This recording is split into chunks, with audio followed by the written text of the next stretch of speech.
अफगानिस्तान में तालिबानी कब्जे के बाद सामने आए उपराष्ट्रपति अमरुल्लाह सालेह ने राष्ट्रपति अशरफ गनी के देश छोड़ने के बाद खुद को राष्ट्रपति घोषित कर दिया है। अफगानिस्तान के उपराष्ट्रपति अमरुल्लाह सालेह राष्ट्रपति अशरफ गनी की तरह अपना मुल्क छोड़कर कहीं भागे नहीं। तालिबान के कब्जे के बाद सालेह की पहली तस्वीर सामने आई है। वो अफगानिस्तान के पंजशीर में देखे गए हैं। वो अहमद शाह मसूद के बेटे अहमद मसूद और तालिबान विरोधी कमांडरों के साथ बैठक करते हुए देखे गए हैं। बाद में सालेह ने ट्वीट करके खुद को अफगानिस्तान का कार्यवाहक राष्ट्रपति घोषित कर दिया और तालिबान के खिलाफ आखिरी दम तक लड़ने की हुंकार भरी है। अमरुल्लाह सालेह जिस पंजशीर के इलाके में डटे हैं, उस इलाके को तालिबान कभी भी कब्जा नहीं कर पाया। महिलाओं को लेकर अपनी कट्टर छवि सुधारने के लिए तालिबान ने चली है एक नई चाल। तालिबान ने महिलाओं को सरकार में शामिल होने का न्योता दिया है, लेकिन वो भी कुछ नियम और शर्तों के साथ। अफगानिस्तान में तालिबान की वापसी के बाद अभी वहां की महिलाएं सार्वजनिक जगहों पर दिख रही हैं, प्राइवेट न्यूज चैनल्स पर न्यूज पढ़ रही हैं, रिपोर्टिंग कर रही हैं। लेकिन तालिबान बहुत ही शातिराना ढंग से उन पर कुछ पाबंदियां लगाने की तैयारी कर रहा है। महिलाओं को लेकर अपनी कट्टरपंथी सोच के लिए तालिबान बदनाम रहा है और एक बार फिर से अफगानिस्तान की महिलाओं को वही डर सताने लगा है। अफगानिस्तान के मौजूदा संकट के बीच प्रधानमंत्री नरेंद्र मोदी ने बुलाई सुरक्षा मामलों की कैबिनेट कमेटी की बैठक।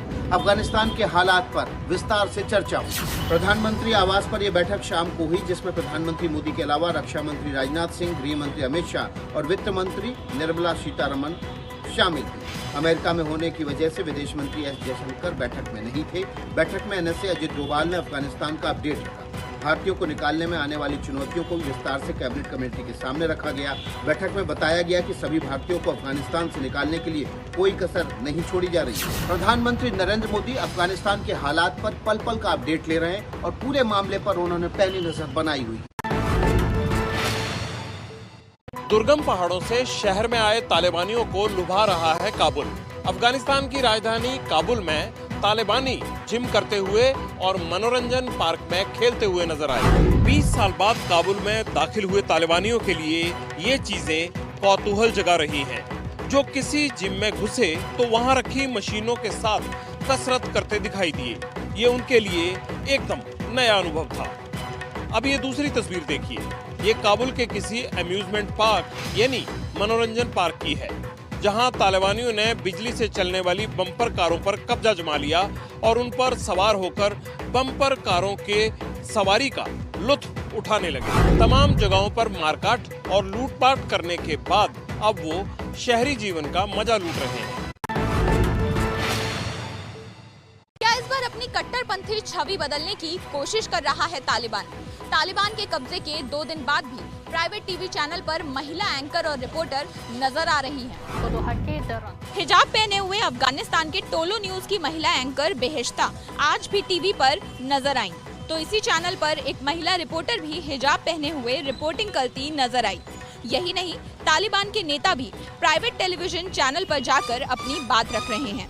आज सुबह से एक तालिबान नेता ने अफगानिस्तान के टोलो न्यूज के स्टूडियो में जाकर इंटरव्यू दिया। खास बात यह है कि इस तालिबान नेता का इंटरव्यू टोलो न्यूज की महिला एंकर बेहेश्ता ने किया।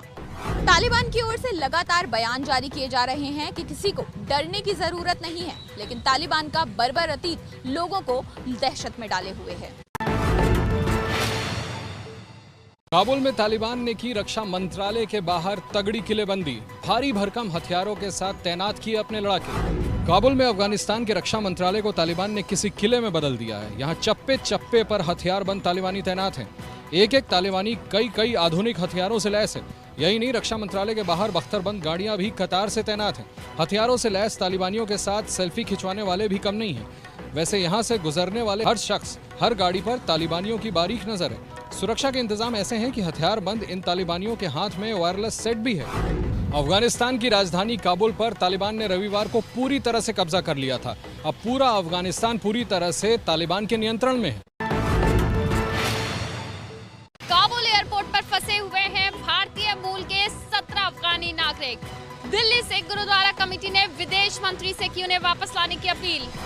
ये वीडियो दिल्ली एसजीपीसी के अध्यक्ष और अकाली दल के नेता मनजिंदर सिंह सिरसा ने ट्वीट किया है। उनके मुताबिक भारतीय मूल के 17 अफगानी नागरिक काबुल एयरपोर्ट पर फंसे हुए हैं।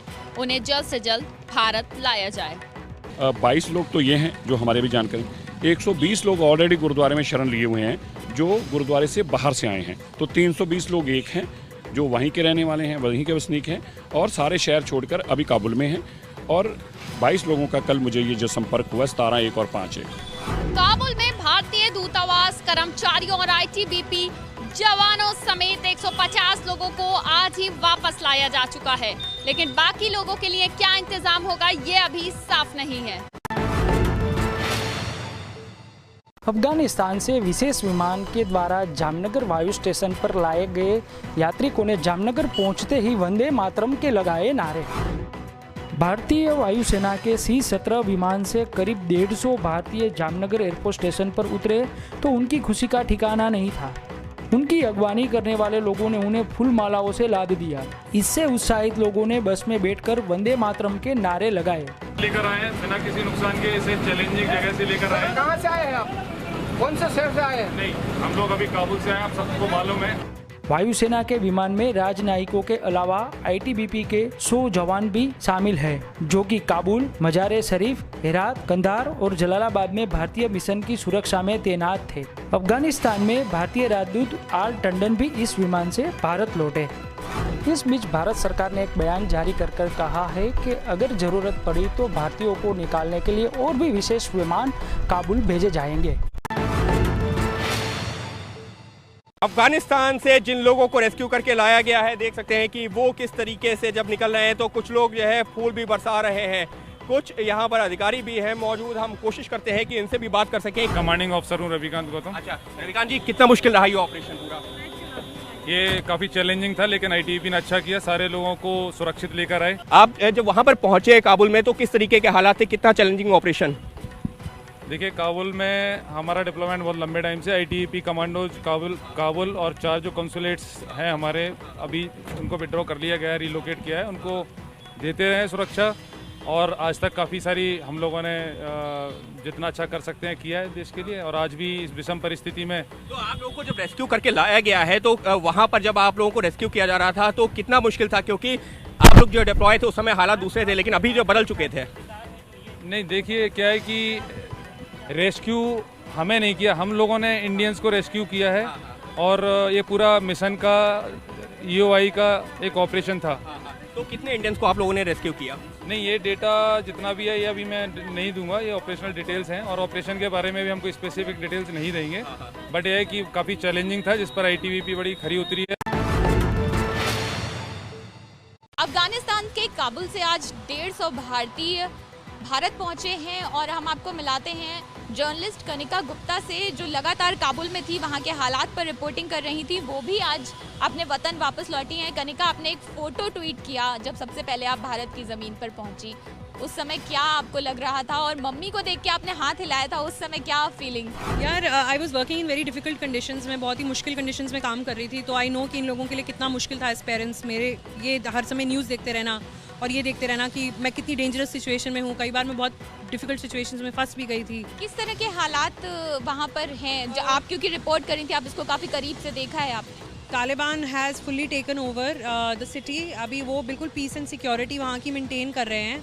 And that is all. कोई ऐसा कोई वायलेंस नहीं है, कोई क्लैशेस नहीं है, कोई ऐसा एटलीस्ट ऑन द स्ट्रीट्स कोई हरासमेंट नहीं है। हमने एयरपोर्ट से कुछ तस्वीरें देखी कि लोग किस तरह से प्लेन के पीछे दौड़ रहे हैं, पूरे रनवे पे लोग भरे हुए थे, वहाँ फायरिंग हो रही थी। आप किस तरीके से पहुंची? आपने भी ऐसा माहौल देखा? ऐसा सीन है कि जब तक हम पहुँचे थे तब तक तो काफ़ी वहाँ पर like security situation was very much under control. तो मतलब हाँ, it was easy and I can not divulge too many details because we are not allowed to do that, but it was fine. मतलब मैं आराम से पहुंची, हमारे साथ I was with the embassy people और आराम से हम एयरपोर्ट पहुंचे और with then the entire process and we were evacuated from there in the morning. हमारे साथ कुछ ऐसी अफगान शरणार्थी महिलाएं हैं जो सिलाई वाली एक संस्था के साथ काम कर रही हैं, अपना जीवन यापन कर रही हैं। शबनम से हम पहले बात करते हैं। काफ़ी छोटी थी जब वो यहाँ पर आई थी। पहले तो मतलब मम्मी पापा अफ़गानिस्तान में ही रहते थे, उनकी शादी भी अफ़गानिस्तान में ही हो गई थी। जब तालिबान आ गए तो मतलब अपनी जान के ख़तरे से सभी भाग जाते हैं। तो मम्मी पापा भी अपनी फैमिली, अपने मतलब जो थे वहाँ पे रिलेशनशिप, वो सारे छोड़ के मेरे एक दादा थे उसके साथ चले गए। तो तो पाकिस्तान, 3 जने थे तो पाकिस्तान चले गए। और मैं भी मतलब कराची में ही पैदा हो गई थी, मेरा बर्थ। तो मतलब मैं जब अफ़गानिस्तान में आ गई तो 8 साल की थी और सब नॉर्मल था। जब थोड़ी थोड़ी बड़ी होती गई तो अफ़गानिस्तान में वापस तालिबान का आना और थोड़ा सा धमकाना, ये अमला ज़्यादा होते गया तो इसलिए फिर जीना मुश्किल हो गया वहाँ पे, इसलिए हम यहाँ पे ट्रांसफ़र हो गए। जिस सिचुएशन में हमारी फैमिलीज़ वहाँ पे रह रहे, बहुत मुश्किल है। जैसे कि कल हमारा एक लेडीज़ जो एयरपोर्ट में, उसने गोली खा के मर गया।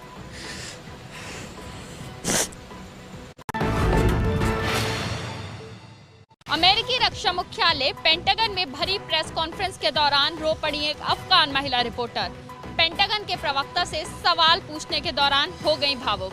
अफगानिस्तान की रिपोर्टर नाजरा करीमी पेंटागन के प्रवक्ता जॉन कार्बी से सवाल पूछते पूछते भावुक हो गईं। अफगानिस्तान के राष्ट्रपति अशरफ गनी रविवार को ही देश छोड़कर चले गए थे। अमेरिका की चौतरफा आलोचना के बीच राष्ट्रपति जो बाइडेन ने किया राष्ट्र के नाम संबोधन। बाइडेन ने कहा अमेरिका के हित में लिया वापसी का फैसला। अफगानिस्तान के हालातों के लिए अमेरिका को कोसने वालों को राष्ट्रपति जो बाइडेन ने जवाब दिया। उन्होंने राष्ट्र के नाम संबोधन में कहा कि ये कभी हमारी लड़ाई थी ही नहीं। बाइडेन भले ही इस फैसले को अमेरिका के हित में लिया हुआ फैसला बता रहे हों, लेकिन पूर्व राष्ट्रपति डोनाल्ड ट्रंप इस फैसले को लेकर बाइडेन पर हमले बोल रहे हैं। पाबंदी के बावजूद मुहर्रम का जुलूस निकालने पर श्रीनगर में भारी बवाल। शिया समुदाय के लोगों की पुलिस के साथ हुई झड़प। मुहर्रम के जुलूस पर लगे प्रतिबंध के बावजूद जब शिया समुदाय के लोगों ने जुलूस निकालने की कोशिश की तो उसका ये नतीजा रहा। पुलिस से झड़प हुई, पुलिस पर पथराव हुआ और मजबूरी में पुलिस को हवाई फायरिंग करनी पड़ी। आंसू गैस के गोले दागने पड़े। इस बवाल में कई लोग जख्मी हो गए और पुलिस ने दर्जनों लोगों को हिरासत में ले लिया। ये लोग श्रीनगर में डलगेट से लाल चौक तक जुलूस निकालने की कोशिश कर रहे थे, जबकि कश्मीर में पिछले 3 दशक से मुहर्रम के जुलूस पर प्रतिबंध है। अनुच्छेद 370 हटने के बाद शिया समुदाय को उम्मीद थी कि सामान्य हालात में उन्हें जुलूस निकालने की अनुमति मिल जाएगी, लेकिन अंतिम समय में प्रशासन ने कोरोना का हवाला देते हुए सभी अनुमति वापस ले ली। जम्मू कश्मीर में एक और बीजेपी नेता की हत्या। कुलगाम में मिलिटेंट्स ने बीजेपी के विधानसभा प्रभारी की गोली मारकर हत्या की। जम्मू कश्मीर में बीजेपी कार्यकर्ता लगातार मिलिटेंट्स के निशाने पर है। कुलगाम जिले के ब्राजलू के रहने वाले बीजेपी नेता जावेद अहमद डार को मिलिटेंट ने गोली मार दी। जावेद अहमद कुलगामा के होमशाली बुग विधानसभा के प्रभारी थे। उन्हें अस्पताल ले जाया गया, जहां उन्होंने दम तोड़ दिया। पाकिस्तान को और पाकिस्तान के आतंकवादियों को उसके इस जघन्य अपराध की, इस पाप की भारी कीमत पाकिस्तान को चुकानी पड़ेगी। पिछले 2 साल में जम्मू कश्मीर में बीजेपी के 21 नेताओं और कार्यकर्ताओं की हत्या हो चुकी है। पिछले साल भर में सिर्फ कुलगाम जिले में ही 7 कार्यकर्ता मारे गए हैं। आम आदमी पार्टी ने उत्तराखंड चुनाव के लिए कर दिया मुख्यमंत्री के उम्मीदवार का ऐलान। कर्नल अजय कोटियाल होंगे आम आदमी पार्टी के सीएम उम्मीदवार। आम आदमी पार्टी के सुप्रीमो और दिल्ली के मुख्यमंत्री अरविंद केजरीवाल ये घोषणा करने के लिए बाकायदा देहरादून आए। उन्होंने प्रेस कॉन्फ्रेंस में ऐलान किया कि उनका सीएम का चेहरा कौन होगा। आज ये ऐलान करना चाहता हूँ कि आने वाले विधानसभा चुनाव में आम आदमी पार्टी के सीएम उम्मीदवार कर्नल अजय कोटियाल होंगे।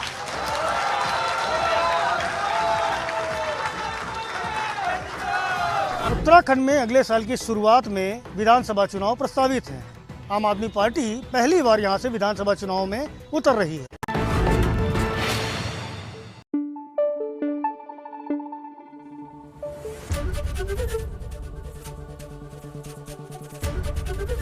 एबीपी न्यूज़ आपको रखे आगे।